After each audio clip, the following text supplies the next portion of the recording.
What's good, everybody, and welcome to Kind of Funny Games Daily for Tuesday, September 10th, 2019. I'm Andrea Renee, joined by the legendary Space Rocks creator, Gary Whitta. Thank you, Barrett. I appreciate that. For the last time. This is it for you and me, right? I know, Gary. It's so sad. I'm glad that we made an effort to make sure that we would host one last time together before you went off to your new adventures. It's good. I know, and I'm so happy that you had such a successful weekend at PAX. We're going to talk about it in just a second. But, Gary, so, somebody wrote in to patreon.com/kindoffunnygames and said, I can't believe Gary and Andrea have never hosted together, and this is their first and last time. And I said, whoa. Come on now. Someone's not been paying attention. Exactly. That's what I'm saying. Of course, you guys know this is Kind of Funny Games Daily, where we bring you the nerdy video game news you need to know about. If you like that, be part of the show at patreon.com/kindoffunnygames, where you can send us your questions, your squad ups, and everything else under the video game sun, so we can set the record straight. Nope, that's the wrong line. For everybody watching on YouTube services. Going out with a bang. You guys, I was up way too late last night looking at dumb stuff on the internet. Just could not fall asleep. Happens to the best of us. I have a lot on my brain, and then I had to get up this morning. You guys might notice that Greg is not here, and it's Tuesday, because normally Gary's here for Whitta Wednesdays, because Greg is at the Apple event in Mountain View right now. Barrett's got the event up on a side screen, so as soon as they start talking about the Apple Arcade Hey, look, business, it looks like they might be talking about it right now. Wait, really? No, yeah, really? Look, well, arcade. let's go live to the Apple event. Let's go live to Steve Jobs Theater. I almost feel like I should do the rigmarole again, but good timing, Tim. Thanks a lot, Tim Apple. Kids know what it I is. do have to do the housekeeping though. So thank you guys for your patience. Of course, we did want to make sure we get that Apple announcement in at the top of the Roper Report, but we haven't even technically got to yet. That timing actually worked out pretty great, though. It did. If I had only been on top of my business and we hadn't dallied at all, we might have been able to hit it exactly right. So let's just go ahead and dive right into housekeeping. It's my final week, as you guys know. I'm here today. I know it's sad. I'm here today with Gary, and then tomorrow is my final KFGD with Greg. I'm doing my episode of We Have Cool Friends. You guys can send in questions to patreon.com/kindoffunny. Oh, you're going to be the cool friend? I am going to be the cool friend. Oh, that's great. And then when are you actually on a jet plane? Saturday. Well, actually not. We're driving down. Okay. So, yeah, because I got to bring the cats down. Yeah, okay. Yeah, I don't want to bring them on a plane. I also have my car, Right. I got to bring my studio PC. There's a bunch of stuff that I don't want to go on the moving truck that I want to hand carry. I understand. Important Fair enough, documents and things like that. Yep. So I'm also doing the Gamescast, which, of course, if you are a patron at patreon.com/kindoffunnygames, you can watch live tomorrow at 2 p.m. That's going to be the original crew, me, Tim, Greg, and Fran one last time together. So it's going to be a long day of shooting tomorrow, but it's going to be fun. If you guys missed it yesterday, the game director for Destiny 2, Luke Smith from Bungie, was in the office, and we shot a very fun episode of We Have Cool Friends with Luke. It was me and Greg. Had a really great conversation, and that is up, of course, at youtube.com/kindoffunny or on podcast services. And we are excited to announce that Kind of Funny is partnering with Stack Up, an awesome nonprofit serving the active military and veteran gaming communities. They will be providing 2 lucky veterans from the U.S. or the allied nations from the best friend community a trip to attend London as part of the meetup of the Kind of Funny World Tour. So this is a really cool partnership that Kind of Funny is doing with Stack Up. If you are a veteran that's part of the best friend community and you want to be considered to be going to the Kind of Funny World Tour, you got to go to kindoffunny.com/veterans and complete the application. 2 entrants will be selected and will be contacted by Stack Up around the end of September. So you guys don't have much time to submit your application. So again, kindoffunny.com/veterans if you are a U.S. or allied vet and you want a chance to win a trip to meet the Kind of Funny crew in London. That's a terrific organization, by the way, Stack Up. I met those guys at PAX, and I had a conversation with them about how I can get involved and help them. And you should go to stackup.org and check out what they do. They do all kinds of amazing stuff to support active service and veteran military.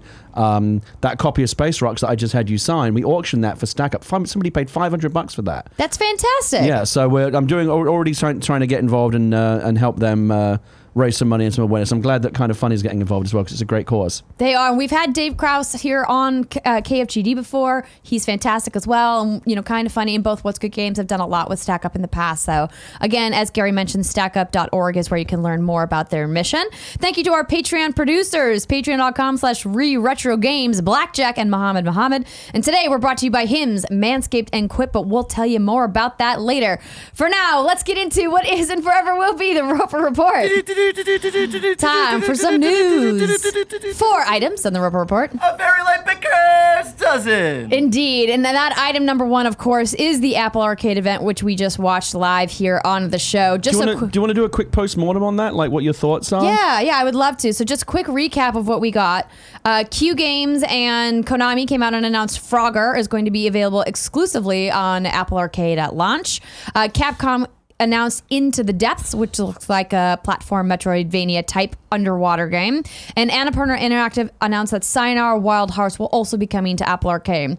The launch date is September 19th, and it will launch in 150 countries with 100 new games to join the launch catalog by September 19th. Did they say how many? Sorry, did they say how many would be available on launch day? They probably have that in a blog somewhere, or that might be a follow-up question, but maybe that's a kindoffunny.com/you're wrong for all of our friends watching at Twitch. Yeah, if anyone was actually watching the keynote and paying attention, let us know how many games will be available on launch day. Yeah, because she said 100 new games to join the launch catalog in the coming weeks. Right.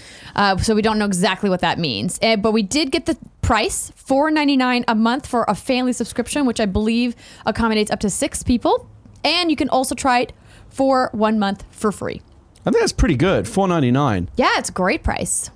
Because most mobile games generally average $1.99 to $3.99, I would say, with the more expensive ones, of course, going up to like your $9.99. So if you only play 1 or 2 games a month, you're basically getting it's paying for itself, right? In terms of what you pay to buy the games. Absolutely, and I think it's a great way to encourage people to explore the vast library of games on the App Store. I've always been a big proponent of mobile games here at Kind of Funny, and I think that there's a lot of really cool, interesting work being done there. And I would like to see more big publishers do unique experiences for mobile, not just porting games. I think it's great that a publisher like Annapurna Interactive is porting something like Sayonara Wild Hearts. That's when we were watching the demo. We said, hey, this makes sense for mobile, but I would like to see more big studios develop specifically for mobile platforms. You touched on a good point. I do think it's going to be a great way to get people to sample more mobile. There's a lot of amazing stuff out there on mobile that a lot of us never play. There's a weird thing that's happened over the years. I think like our definition of value has become really skewed by like the free app economy. I look at games all the time. Oh, that could be cool. Oh, but it's $4. And I get weird over spending $4 on a game, even though that's a cup of coffee. Mm-hmm. So I tip the pizza guy $4 or $5. I don't even think about it. But like $4 for a game, I don't know. What if I don't like it? It's $4 I've wasted. But if I'm paying $5 a month and I can try anything unlimited, I feel like I'll try many more games, and that's a good thing. Absolutely. And it's one of those things that I think a lot of people will sign up and then maybe forget that they have it. Right. And then, hopefully we'll come back. But Apple supposedly has a whole team that's going to be curating games just for Apple Arcade. Yeah. So I'm excited to see what they do because right now they have a team that currently does that for the App Store. When you pull it up, it'll have like the new and noteworthy and staff picks. Yeah, their curation is actually really good.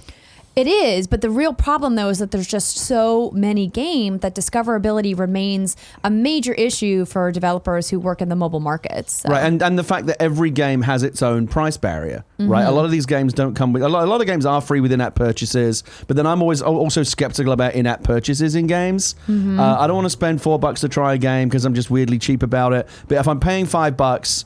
and the curation is, hey, maybe you'd like this, maybe you'd like that, then I'll try a bunch of new games, especially if I can play them on Apple TV with my controller. My kid is going to like, just my kid alone, it'll be worth $5 a month for all the games that she'll be able to play. It's interesting how it feels like everybody's getting into the subscription business these days. Yeah.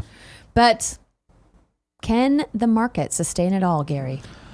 I mean, I think what Apple is doing is, there's a big discussion to be had over on the TV side in terms of Apple TV Plus, Prime Video, Netflix, Disney Plus. Like, there's a storm coming. There's a big war coming. And my personal feeling is that Netflix will not survive that war. They will end up getting bought by Apple or Disney or Amazon or someone like that. Because if you think about about this big storm that's brewing, all the people that are coming up to the table, Disney, Amazon, Apple, have all got massive $1 trillion, armies that they can bring to bear. Netflix doesn't have that. They have like a few $1 billion in VC money. They're going to get absolutely destroyed. My theory with Netflix, and I think Netflix is great, is that all the big content deals they're continuing to make, they're not preparing themselves for the war to come. They're fattening the pig for slaughter. Like they want to make Netflix be as valuable as possible so they can then sell it. And you got to remember why Netflix is worth so much money. It's not all that amazing content.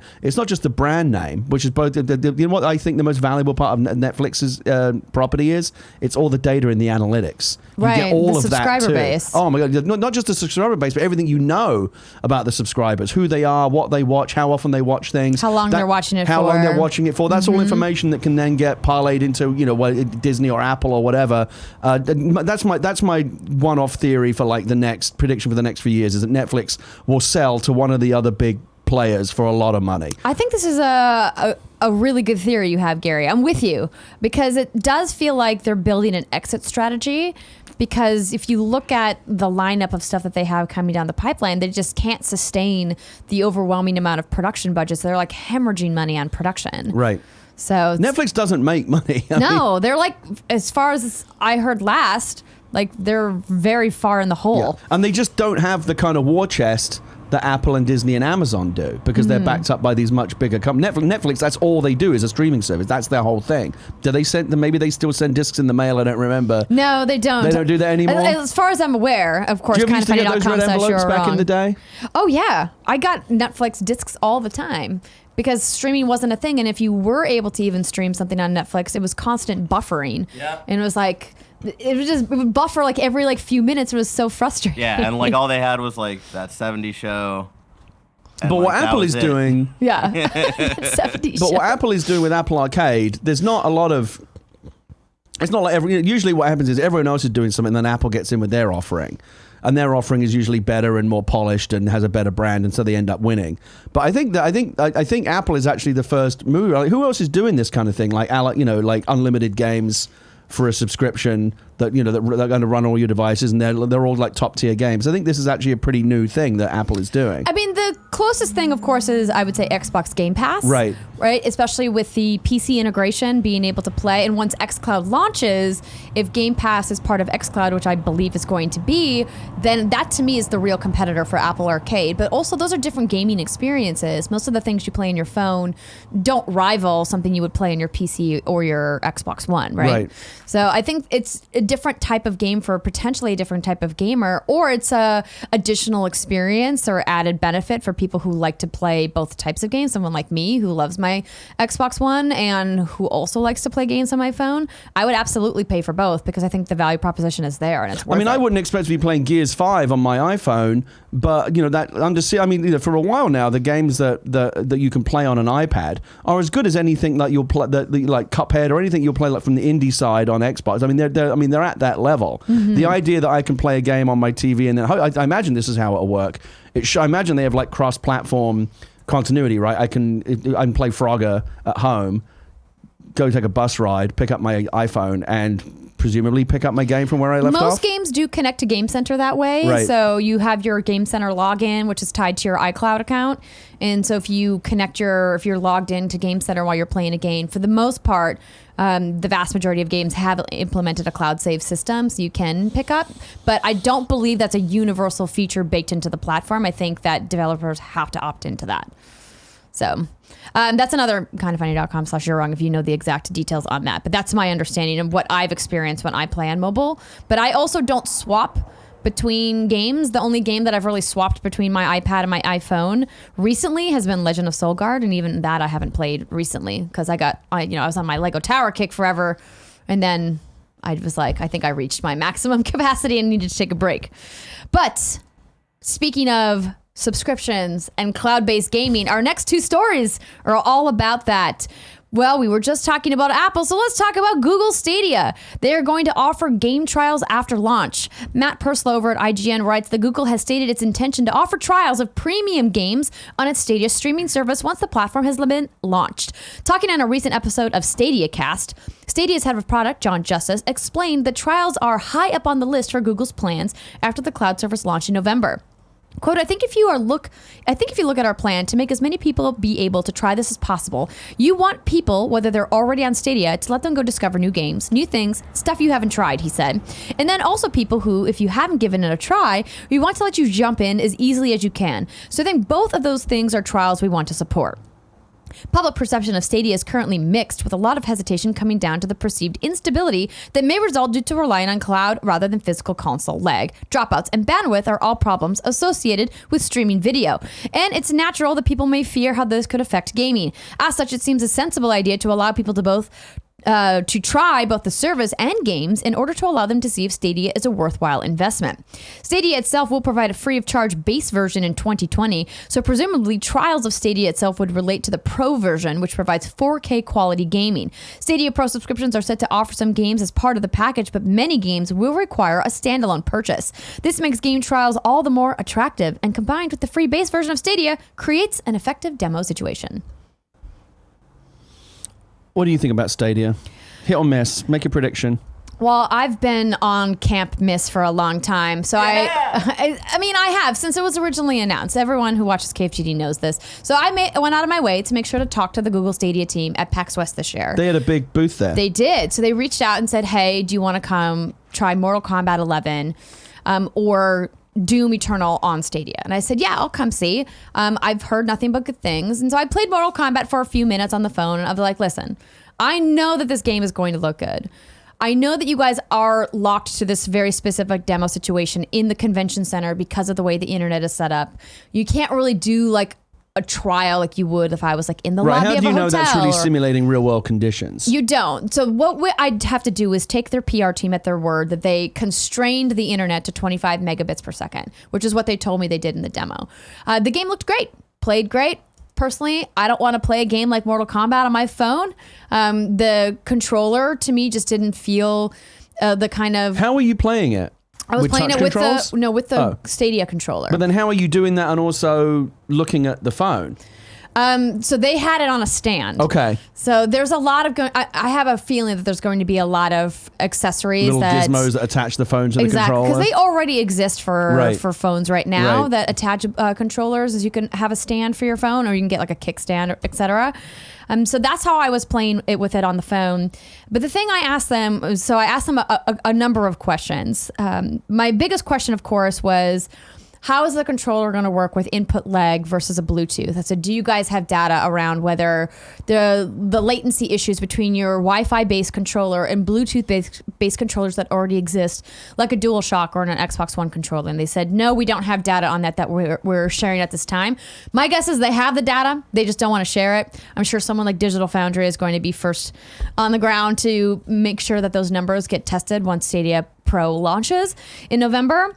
So that was a question I had. I said, if you're going to push a game like Mortal Kombat where input lag is absolutely critical for the competitive scene, or really even just people who are playing against each other locally, nobody wants lag on a fighting game. That's something that consumers are going to want to know about.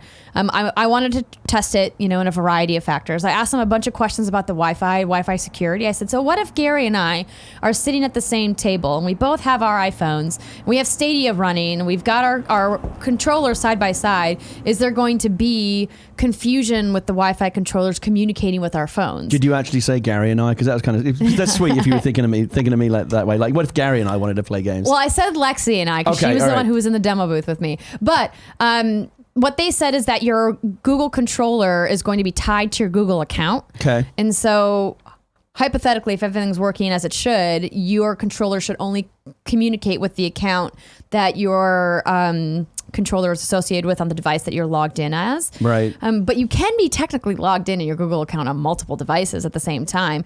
So there's just like a lot of questions that I had that really they weren't ready to talk about yet, or we're just gonna have to wait and try it once the game or the platform actually launches. So, I really wanted to see the UI. I said, can you show me the marketplace? Can you show me how I'm gonna be able to buy games? Right. Because it's launching in a couple of months, and they showed me none of it. They didn't show you any of the UX, the front end? No. Okay. Nothing, Gary. They showed would be Mortal Kombat. I mean, I've seen like mock-ups of that. I know they have shown some of that stuff. Yeah, but that's why I wanted to see. Like I said, if you guys are like 60 days out, hypothetically from launch, 60 to 90 days, like your UI's got to be hopefully mostly locked, so you're in polish phase. But they would not show me any of it. They said we're not demoing that today. Did the bottom line? Did your experience at PAX and the demo and the whole thing? Did it change your perception of it at all? A little bit. I think for me, I'm on the fence of Stadia of I really want it to work. Right. I really want it to be awesome. I really want it to be successful. I want it to work as best as it can. The thing that I took away from my conversation that made me feel better about it was that they are working as hard as they can to get that megabits per second bandwidth number as low as humanly possible. They said, it's our priority to make sure that this works on as many internet systems as possible and that it works with as many different ISPs as possible. We want people to have the best streaming experience. And like the tech is super cool. Like one of the things that I really thought was neat about it is this idea that if you buy your game on Stadia, you never have to download a patch again. There's no waiting to install new things. There's no copying to your hard drive. None of that. Everything's instant, which is great. You boot up Destiny 2 on Stadia and bam, it's just always available, always ready. You're never downloading additional things ever. So I think that's a really cool proposition because I know we've all wasted hours of time downloading updates. And so the idea that I never have to worry about that is pretty cool. So I really want it to work. I really want it to be successful. I'm just skeptical. But I think that they're going to have a little bit of a rough patch at the beginning. And that's to be expected whenever you launch a brand new innovative technology like Stadia is doing. I want to see more. And I'm just concerned that we're this close to launch and they weren't showing me any of the actual platform. They just showed me a game I've already seen. Right. So I think that ultimately they're obviously going to put a lot of marketing dollars behind this. They're going to do a lot of snazzy stuff to really kind of push this on. Ultimately, I think a lot of that's not going to matter. It's going to launch, and it's either going to work as advertised or not.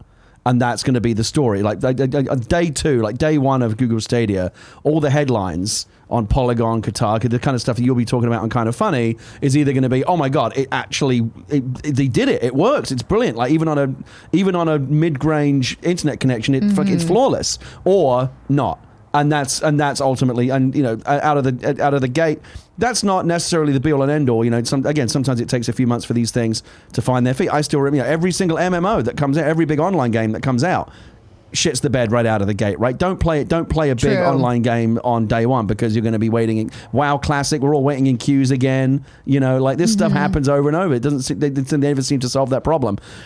I have a little bit of an insight. I don't think they'll mind me sharing this because it's positive, but I had a little bit of the inside track I have from Google and from the Stadia people is that their engineering, and again, this is obviously just what I'm hearing from, so of course they're going to tell me this, but they're very confident that their engineering is just phenomenal.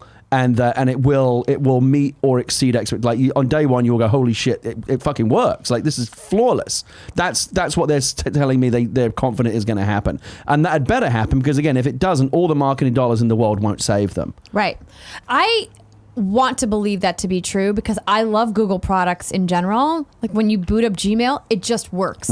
Right? When you use Google apps and Google interfaces around the web, like the stuff, it just works, and like it's very rare that I pull up Google Maps, for example, to get directions somewhere and like Google Maps isn't working.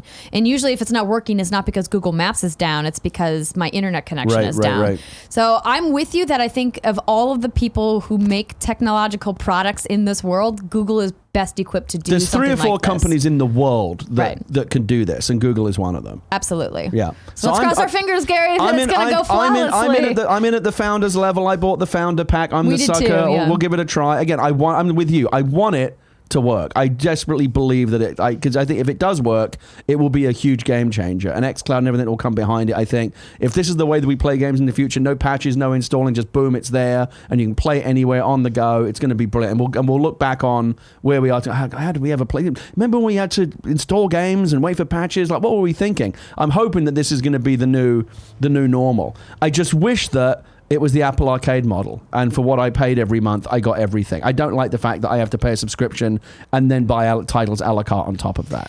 Well, they're going to include some games in the subscription service, very much like PlayStation Plus or Xbox Live Gold, but they just can't. There's no way that they can give games for free on Google Stadia. It's just not possible. Think of publisher like Take-Two Interactive. They're never going to give GTA 5 away for free. Right. Like there's no amount of money that Google could probably give Take-Two short of like $5 billion or more. Even that seems low for how much GTA is worth.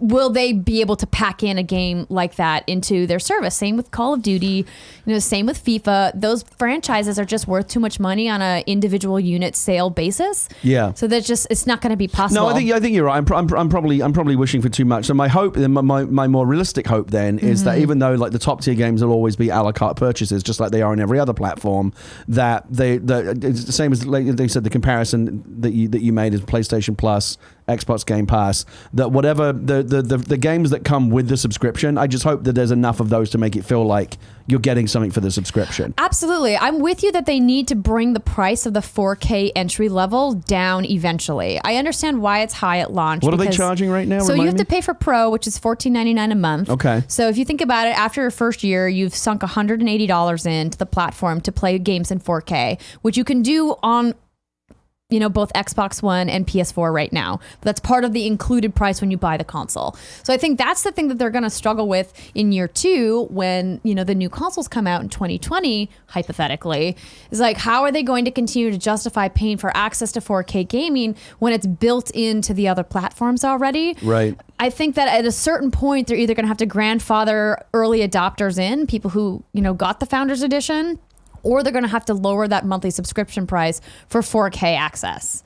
That was my kind of big gripe, is like, I can't believe that they're, kind of gatekeeping 4K behind, this subscription price, unless they're going to add all of these extra bells and whistles that you get along with that price, per month. Because $180 a year is not an insignificant amount of money. No, it's not. The other way to look at it, and this is the scenario that I'm sure Google would prefer, is if it does work as that, if it does meet or exceed expectations, and people are blown, oh my God, this is the new way to play games. How can we ever go back? And then a year later, the PlayStation 5 and Xbox Scarlet come out.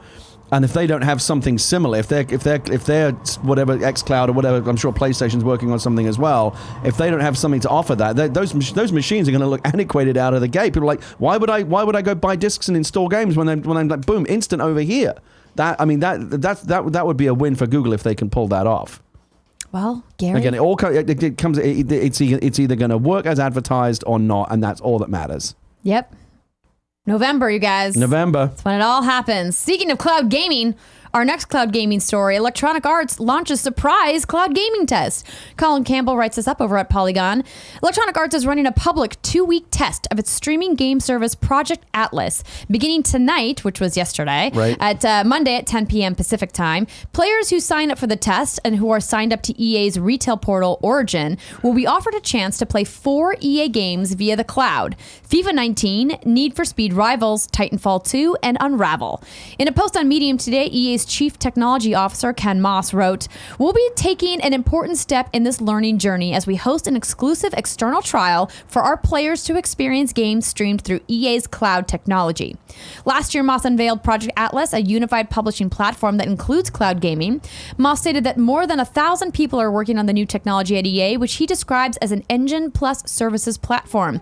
The new trial is available to users of various platforms, including Mac, smart TVs, tablet, PC, OTT, and smartphones. So OTT is essentially like those apps that you find on a variety of your other devices. Our goal is to gather more inputs at scale to test performance and quality of service in a variety of network conditions and on multiple server routing scenarios. While this particular trial will be focused on cloud gaming on PC, we're also working to understand performance across multiple other devices. Most importantly, we are here to learn how to improve and enhance the cloud gaming experience for our players. And BJ Bernardo writes into patreon.com/kindoffunnygames. He says, "Hi, y'all. With EA dropping their own cloud gaming service, I got a question. Are we likely to have the cloud gaming market be just like our streaming TV market, i.e. Netflix, Hulu, Disney Plus, etc., where we just have way too many subscription services? Or do you see Stadia, xCloud, and another taking over the cloud gaming space? What would it take for one or a few of the cloud gaming services to establish dominance over the others? Thanks and good luck in LA, Andrea. And Gary, never leave us, you beautiful man." Aww. What do you think, Gary? So this is their Stadia, basically? Sort of. It's different because they're not pushing it as a hardware and platform complementary service like Stadia is. Like a lot of Stadia's kind of bells and whistles around the controller have to do with connecting directly to like Google Assistant, connecting to YouTube, connecting to your Google account, and really like merging all of those services together. Right. And obviously Google ads are going to be served to you based off what you're playing. I have no doubt whatsoever.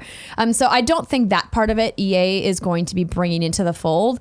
But, you know, Andrew Wilson did talk about this at EA Play last year, which, of course, for the record, I hosted. Disclaimer.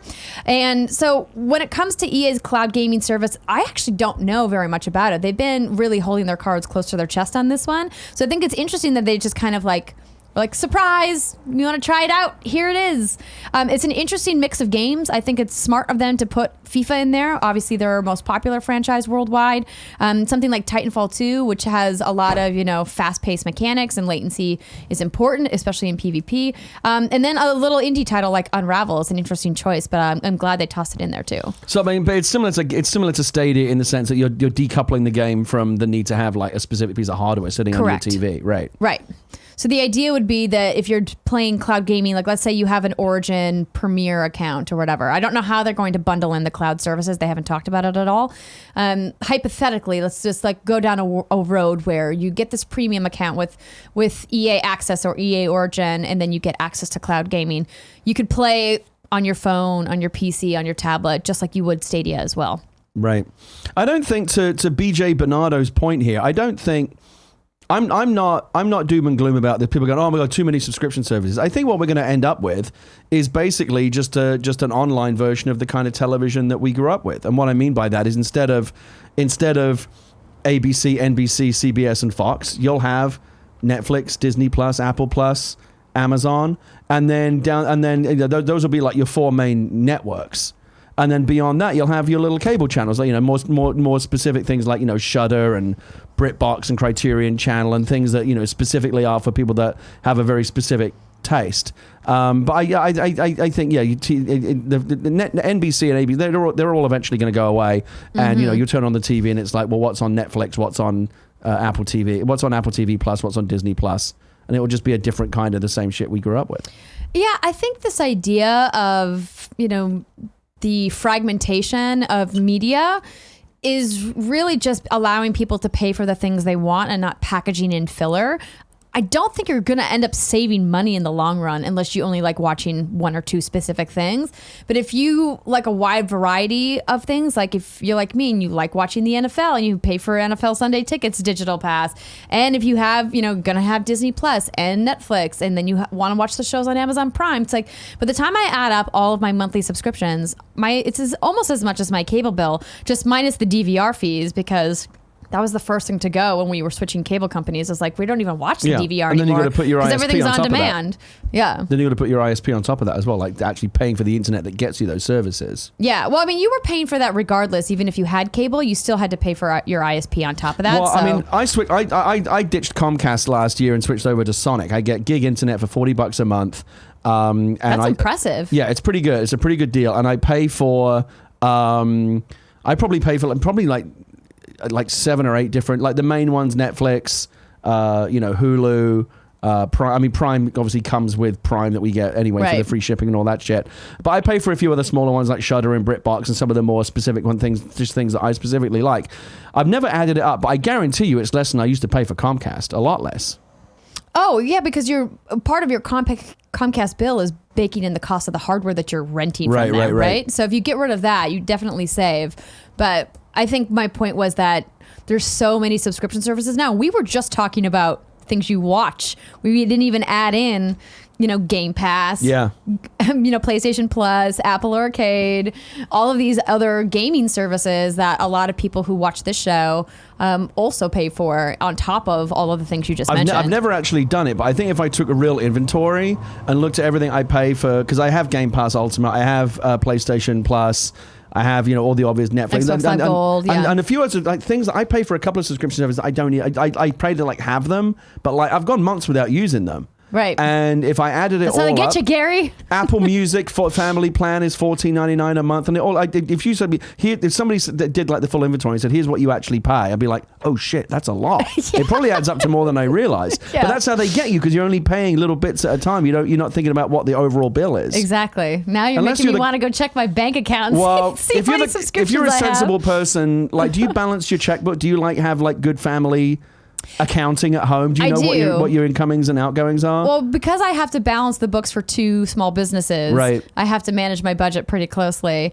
But when it comes to my personal finances, I'm not as diligent about balancing the books every month. I usually check in once a quarter or twice a year, and then I have like a long sit down with my QuickBooks account and reconcile everything. So, are you the financial brains of the family? I am. Okay. Yes. Yeah, it's not John, is it? No. Well, listen. John is way smarter than I am. John is the best at math. I'm actually really terrible at math unless I have a calculator in front of me. I'm the same. I can't even do basic arithmetic. He can do crazy math, just out of the blue. You give him this wild number and he does the calculations. It's like a beautiful mind, and then bam, he just does it. He's really, really good at math. But who is the more financially prudent of the two of you? Honestly, one of the things that was really attractive about John is how fiscally responsible he was. Really? Wow. Even with all those shoes? Yeah, even with all those shoes. You know why? Because he works an ungodly amount, Barrett. Yeah, that's his real fair. problem, is that he works way too many hours. And because of that, he treats himself with fancy sneakers. As he should. He's earned working it. way too many hours, Self-care. playing way too much Beatles Rock Band, I know, but it was all for the kids, though, I know for it was Extra all- Life. No, I'm just giving shit. If you guys missed it, by the way, John was featured on the Giant Bomb stream where they celebrated the 10-year anniversary of Beatles Rock Band What a game. over the weekend. Fantastic game. Beautiful. And so a lot of the Harmonics a team was great posting game. memories, and so they did this long stream over on Giant Bomb raising money for Extra Life. So It's so funny. I hadn't thought about it in a long time because the 10-year anniversary happened. I remember thinking, holy shit, I went out and I bought the fucking George Harrison guitar that came with it. There was an extra one for Beatles Rock Band, and I remember they did a phenomenal job on Beatles Rock Band. And I remember I would love to read maybe someone did it, but I would love to read a whole oral history of the making of Beatles Rock Band sometime, because especially with a property like the Beatles, where they're so protective of that license and how it's represented. That to get Yoko and everyone on board, it just seemed like that. It seemed like a phenomenal achievement, and then for it to be a great game as well at the end of it, it's pretty amazing. yeah, no, I can't say enough good things about that game. But Gary, we've been going pretty long here today. So Barrett, why don't you ping Tim? I'm going to do this Is it last. time? I'm going to do this last story really quick in the Roper Report. KFC is apparently creating a Colonel Sanders dating sim. All right. Nicole Carpenter over at Polygon writes that yes, the fast food restaurant is reportedly working on a video game with developer PsyOp. The fried chicken connoisseurs are releasing a dating simulator. I love you, Colonel Sanders. A finger-licking good dating simulator is the name, you guys. I'm not making this up. The game popped up on Steam this morning as coming soon. From the same people who brought you the bucket of chicken comes the world's first Colonel Sanders dating simulator, the description reads. I love you, Colonel Sanders. A finger-licking good dating simulator will put players in control of a promising culinary student who's studying alongside a young Colonel Sanders. While looking for love, you've got to make it through the culinary school, too. If you're lucky, Colonel Sanders might even take you on as a business partner. Of the 9 characters, there's also a dog who is also a professor at the culinary school. Fuck yeah. So KFC says that there are multiple hours of gameplay, a secret ending, and recipes. There are cooking battles, 11 herbs and spices, and plenty of cute miniature food. The listing reminds potential players of a few times that yes, KFC really did make this game. Neither KFC nor PsyOp have responded to Polygon's inquiries before publication time. The companies haven't posted anything to social media yet either. I like it. Yes, and to clear this up, Bortson00, because he wrote in and clarified his name, says, good morning, Andrea and Gary. Want to hear your guys' thoughts on the KFC getting into the video game market. Why is this a thing? But, I know KFC is big in Japan, but still why? I'm all for it. First of all, I love KFC. As anyone looking at me, as anyone watching this on video can probably tell, they probably need me to tell you that I love me Gary, some. you're a beautiful person. What are you talking about? I do love me some KFC chicken. I do actually think it's the best fried chicken. I know there are many fried chicken connoisseurs out there that will disagree with that, but I love those 11 herbs and spices. I do love me some Crispy some recipe. Colonel. No, Yeah. original. You like crispy? Yeah, crispy. No, Tim, no, you no, want to no. get in on this debate? Spicy crispy, baby. No, no, crispy. Mr. The Dreamcast is overrated. You have lost all all equity with me. Like, your opinions mean nothing to me they're anymore. good opinions. I used to have so much respect for you, Tim. All pissed away in a moment on KFGD yesterday. Dreamcast all gone. has like 2 all games, gone. Gary. You're gonna have to work very hard to get respect back with me. But I love KFC, and I love weird and wacky dating sim. Like, something like this is a big trendy genre right now. Stuff like Dream Daddy. One of my favorite games at PAX was a game called Later Daters, which was a dating sim set in a retirement home. I saw the photo, Gary. Oh my god! I dressed up as an old lady to get a pin. It was great. It was actually a really cool looking game. You know, there's a cat dating sim out there, a monster dating sim. The best friends dating sim with the dog owners. Right, and this is the next. And it also kind of reminds me of when remember when Burger King got into the video game market for a while, where like you could get Sneak King and Hell stuff yeah. like that, and the weirdest fucking game yeah, ever. that was some weird shit. But some of those games are actually kind of cool. Well, Gary, how Colonel Sanders is going to find love remains to be seen. I would normally do a segue here into new dates, but because we're running so long, this is where I tell you that you can write in to be part of the show for reader mail at patreon.com/kindoffunnygames, where you can also get the show ad-free. And speaking of ads, we've got some partners here. Oh, is Tim coming on camera to do coming this? on camera. Because I want to tell you guys about Manscaped, our sponsor for today. Support for Games Daily comes from Manscaped, who, Gary, guess what, is #1 in men's below-the-belt grooming. Wow, Yes. this is going places I didn't expect. Yeah, below the belt. Manscaped offers precision-engineered tools for your family jewels. You like that? Go, keep You going. like that? We've all been there, right? We're down there trying to keep things clean. You get that little nick, that one nick you'll be thinking about for months. You know what I mean? Those days are over. That's why Manscaped has redesigned the electric trimmer. Their Lawnmower 2.0 has proprietary skin-safe technology, so this trimmer won't nick or snag your nuts. Why do you keep looking at me? Because you got nuts. And don't use the same trimmer on your face as you're using down there. That's just nasty. Manscaped also has the Crop Preserver, an anti-chafing deodorant and moisturizer. You already put deodorant on your armpits. Why are you not putting deodorant on your balls? You can get 20% off and free shipping with the code GAMES at Manscaped.com. Wait, I'm supposed to be putting deodorant on my balls? I'm 47 years old. No one's ever told me this. Well, here we are. It's 2019. I can get you a deal, though. Don't worry, Gary. Put me up with some of this shit. 20% off plus free shipping with the code GAMES at manscaped.com. Always use the right tools for the job. Your balls will thank you. You can get 20% off and free shipping with the code GAMES at manscaped.com. That's 20% off with free shipping at manscaped.com and use code GAMES. We got a delivery here, and the back room is fighting over who gets it. You've actually got some of the stuff back Oh, there? yeah. Oh, I got to take a look. Yeah, maybe you'll give it to Gary. This feels like a KFAF waiting to happen. Oh no. You guys are going to test it out live? Live product demo? No, please don't touch your Because balls on camera. I'm actually guessing, as luck would have it, my guess, and I don't know why I think this, my guess is that Nick and Andy are probably the two hairiest fellows in the Kind of Funny lineup. Speaking of hair, Nick and Andy have noticed that their hair was thinning, Gary, and they decided to do something about it. I bet it's not thinning down there, though. They went to I bet it's lush and vibrant down there below the belt. It's a jungle down there. Don't put the images in my head. Hims is a wellness brand for men that helps you deal with all the awkward problems you don't want to make an appointment to talk about, but apparently we can talk about here on Kind of Funny Games Daily. 4hims.com is a one-stop shop for hair loss, skincare, sexual wellness for men. Thanks to science, baldness can be optional. Hims is helping guys be the best version of themselves with licensed physicians and FDA-approved products to help treat hair loss.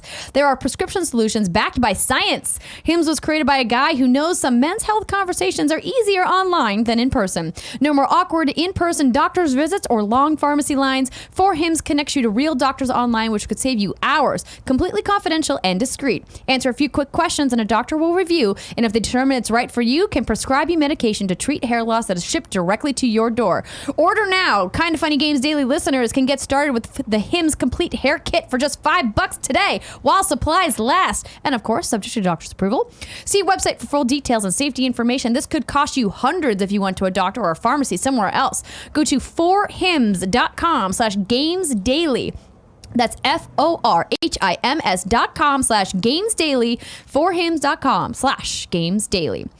And Quip is the best way to ease back into your post-summer routine, because that's right, you guys, September is here and summer only has 1 week left. Simplify your morning and evening out with the simpler electric toothbrush from Quip. Nearly everyone here at Kind of Funny is using Quip. Greg just got back from Dallas with his. I just got back from PAX with mine. Why are we using it? Well, because Quip has got sensitive sonic vibrations for an effective clean that's gentle on your sensitive gums. Gary, did you know that most people brush their teeth too hard? No, I didn't. It's true. Got to be gentle on your gums and your teeth. Quip's got a built-in 2-minute timer that pulses every 30 seconds to remind you when to switch sides and to help clean your whole mouth evenly. Plus, there are no wires or a clunky charger, and it runs for 3 months on a single charge. Brush heads are automatically delivered on a dentist-recommended schedule every 3 months for just $5. A friendly reminder when it's time for a refresh and to stay committed to your oral health. Those are just some of the reasons that we love Quip here at Kinda Funny. We talk about Quip all the time. It's great. But we know that you guys can see Quip in stores, but it helps Kinda Funny Games daily if you use our special promo code. Plus, we're going to give you that first refill pack for free. Quip starts at just $25, and if you go to getquip.com/games right now, you can get that first refill pack for free, as I mentioned. That's getquip.com/games. And now, Gary. Yes. People's oral health routines need some improving, but that's so far away until they get their Quip. Oh, come on, that's weak. I know, Gary. This show's all over the place today. Usually you wouldn't come out of an ad into this, right? No, because we're very far behind. This is a higher degree of difficulty segue. Normally we'd be in You're Wrong by now. Yeah. But today, Gary, I need to know what's coming to the Mom and Grab digital shops. Where would I go? The official list of upcoming software across each and every platform is this about a Kinda Funny Games daily show host each and every weekday. Yeah. All right, here we go. The Walking Dead, the Telltale Definitive Series is on PS4, Xbox One, and PC. Black from this is on PS4, Xbox One, Switch, PC, and Mac. Utawarumono? Oh my, I wish Greg were here. Utawarumono. Zan. What the heck is Zan? I don't know what subtitle. that is. Somebody write in and tell me what that is. Greedfall is on PS4, Xbox One, and PC. Gears 5 is out on Xbox One and PC. eFootball PES 2020 is on PC, PS4, Xbox One. Caravan Stories is on PS4. Gun Pixies is on Switch. Stellar Knights is on PC. Ribisco is on PC. Misfire is on PC. Age of Grid is on PC and Mac. And Red Dead Online, The Frontier Pursuits is out. This is the latest update for the Red Dead Online. Introduced 3 new Frontier Pursuits, the next step in the continuing evolution of Red Dead Online. Frontier Pursuits are a transformational addition to Red Dead Online, offering an ongoing series of specialist roles for players to inhabit and new directions to pursue with a wide array of themed activities and new items and abilities to unlock as you progress, deepening a player's connection to their characters. They carve out their own place on the frontier. You guys, this is a giant update for Red Dead Online, and I cannot possibly put all of the details in. If you guys want to know the full details of all the cool new things that they have added to Red Dead Online and the Frontier Pursuits, of course, head to Rockstar's website. With the Tekken Thieves in the Past 3's arrival, which is today, Zafina is here, and it's the first time she's joined the battle since Tekken Tag Tournament 2. Now she's back in action for players in the Americas to enjoy on their PlayStation 4, Xbox One, and PC via Steam. New dates. The Evolution board game, the turn-based strategy game of adaptation from North Star Digital Studios, adapts to the Nintendo Switch ecosystem in early 2020. To mark this event, the title is holding its biggest sale yet with 40% off the game on current platforms, which are iOS, Android, and Steam. And Square Enix announced today that Star Ocean First Departure R, the HD remaster of the classic sci-fi RPG, will make its digital debut on December 5th for the Nintendo Switch system and PlayStation 4. Pre-orders include a commemorative PlayStation 4 theme and a digital music soundtrack for the Star Ocean Live 2019 concert. Deals of the day. Independent game developers Chris Bryan and Chris Hernandez are raising money for multiple sclerosis charities. All revenue for the super rad ray gun on itch.io for the month of September will be donated to Can Do MS. So if you guys want to help out a good cause and play a game, head on over to itch.io and download Super Rad Ray Gun. Is this what it's like for people who listen to podcasts on double speed? Yes. Do you ever do that? I do sometimes. Yeah. And imagine if they're listening to it on double speed while I'm talking really fast. I understand people that do that. Do you do that? Yeah, I do really? that sometimes. Only sometimes when like the conversation's like dragging a little bit, I'll like speed it up just to like, get through it. Yeah. Yeah, Okay. I like the 1 1/4 speed. The 1 Yeah. 1/2 speed is really pushing it. 2 times speed is just bad. It's impossible. If you want a good laugh, slow us down to half speed. Yeah. You sound like You sound drunk? It's really funny. yeah. It's really funny. It shouldn't be this funny. All right. So since we don't really have a whole lot of time for reader mail, Gary, you want to look through these and see which one of where these? is reader mail? Is it at the back here? It's at the back. Okay. Yeah. I would say maybe Ignacio Rojas or maybe Billy the Door or Fendyy.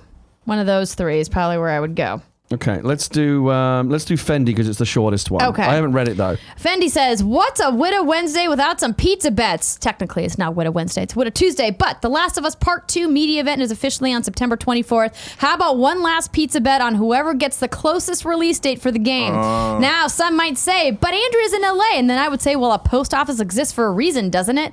Listen, don't send me pizza in the mail. You can just order a pizza to be delivered to me. So Exactly. it's September Okay. 24th when they're going to announce The Last of Us 2 release date. We do you don't. think? No. Yeah. Okay. It's essentially the first time I believe that press is getting hands-on with the event. So I have requested to be present at the event. Since I will be in LA. Yeah. We'll see. I want to do Billy the Doors as well. Okay. If I can. Okay, sure. So what's your guess on a release date for The Last of Us Part 2? For a single pizza party? What are we doing here? 2 pizzas? I would say a single pizza. A single pizza. Yeah. Okay.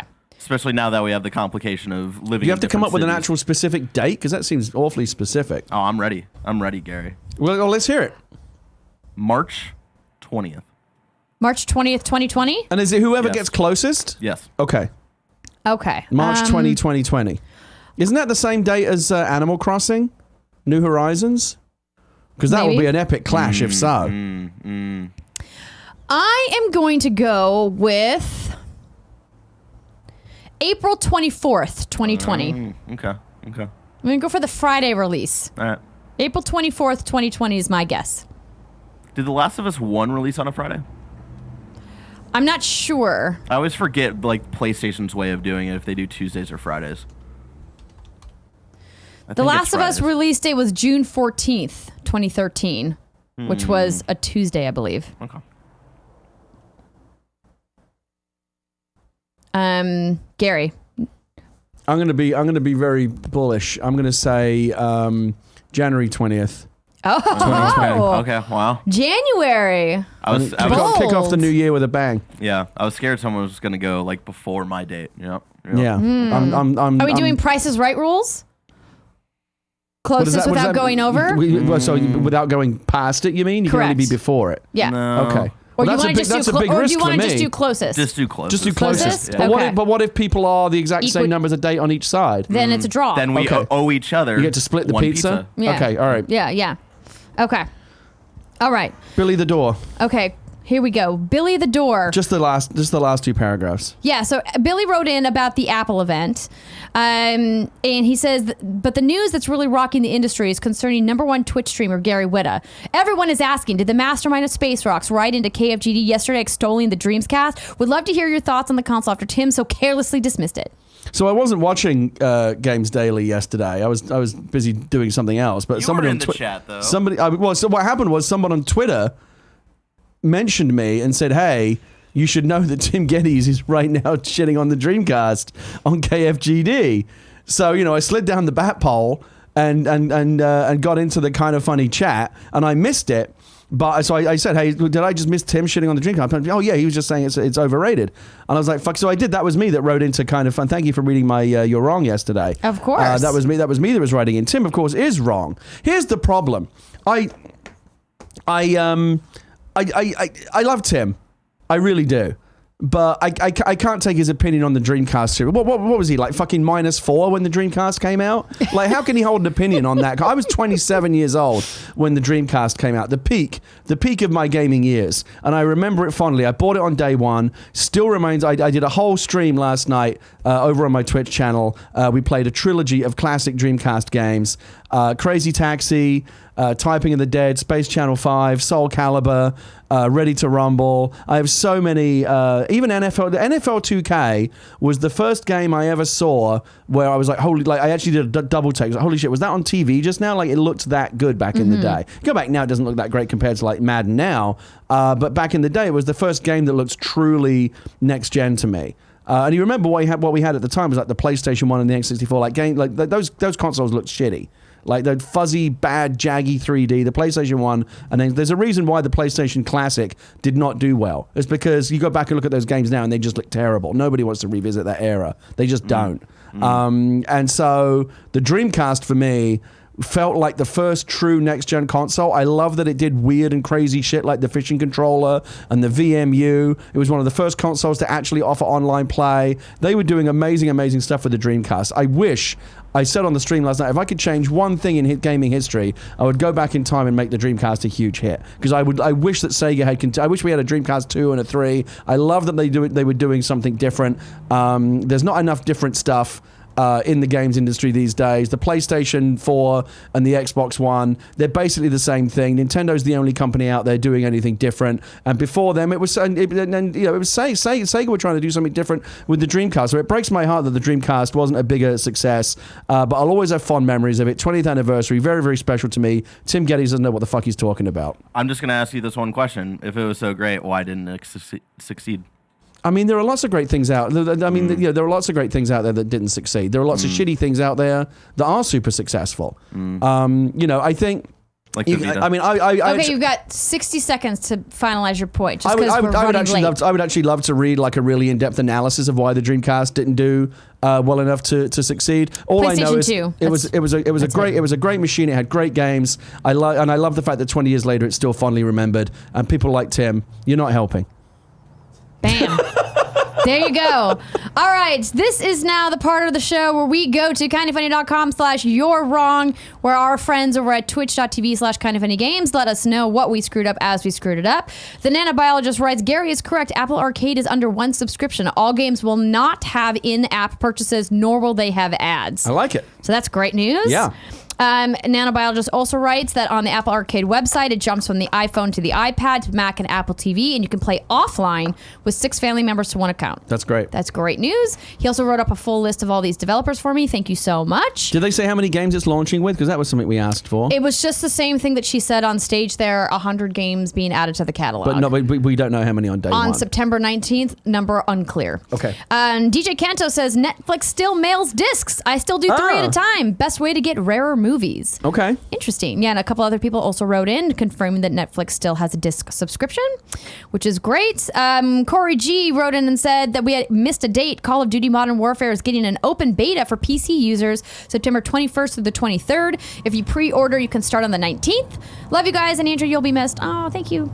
Let's see here. Ignacio Rojas is clarifying that you don't need Stadia Pro to buy games. I don't think we said that. You need Stadia Pro to play games in 4K. But I'm hoping that they'll give you discounts when you buy games with that Pro subscription. They should. They should. It would be nice. At least 10% would be good. Yeah. The nanobiologist says there were 3 games released by Burger King for $3 a piece: Pocket Bike Racer, Sneak King, and Big Bumpin'. I had them all. Cody J says it's pronounced Utaware Ramonozan. Okay. Utaware Ramonozan. Utaware Ramonozan. I would have loved to have heard Greg try to do that one. It's so hard. He says it's a hack and slash based on a visual novel SRPG. So right. Sorry, I messed that up. Nanobiologist says, yes, Animal Crossing New Horizons does release March 20th, 2020. And a bunch of people wrote in to confirm that June 14th was a Friday, not a Tuesday. So that is Friday release date for the original Last of Us. I'm still feeling good about that March 20th prediction. Yours feels right. No. Yeah. Spring. What you did April 24th? I did Friday, April 24th, 2020. Gotcha. Okay. Yeah. Yeah, I don't think my January thing's going to hold up. You never know. Yeah, you never know. PlayStation doesn't release big games like that in January. I think it has more to do with their marketing budget cycle than anything else, but who knows, Gary? No, it was probably a dumb bet now I think about it. I'm locked into it now. I'm not going to try to change it. It's you okay. never know. Good news, Gary. If I lose, you get pizza anyway. So it's really like suits me. Who's gonna win here, me or Barrett? So if you win, someone's gonna have to order you a pizza for LA, right? Yeah. Exactly. Okay. Maybe get your pals DiGiorno to send me some pizzas in LA. Maybe. It's not delivery. We'll see. It's DiGiorno. Exactly. All right, and that'll do it for this episode of Kind of Funny Games Daily. Tomorrow, it's Greg and I for my final Kind of Funny Games Daily. I'm not ready. I know, I'm not ready either, Barrett. Oh, I'm sad about it. And then Greg and Tim close out Thursday and Friday. Gary, this has been lovely. I just want to say, Andrea, it's a pleasure to know you. Oh, thank you. It'll be a pleasure to continue to know you, even though you'll be 500 miles farther away. I'm sure we'll still see lots of you. You come to LA all the time. Of course, I'm there. Well, that's my day job. I'm not there all the time, but yeah, I mean, next time I'm in LA, I'll come by and see a new place and yeah, we can grab dinner. Yeah, absolutely. And I wish you and John all the best. Thank you so much, Gary. And we love you guys. Thank you so much for being part of the show. Of course, patreon.com/kindoffunnygames is where you can support everything we do here at Kind of Funny. But stay tuned because you know that In Review is coming up next if you're watching live on Twitch. And for now, Gary, it's been a pleasure to serve.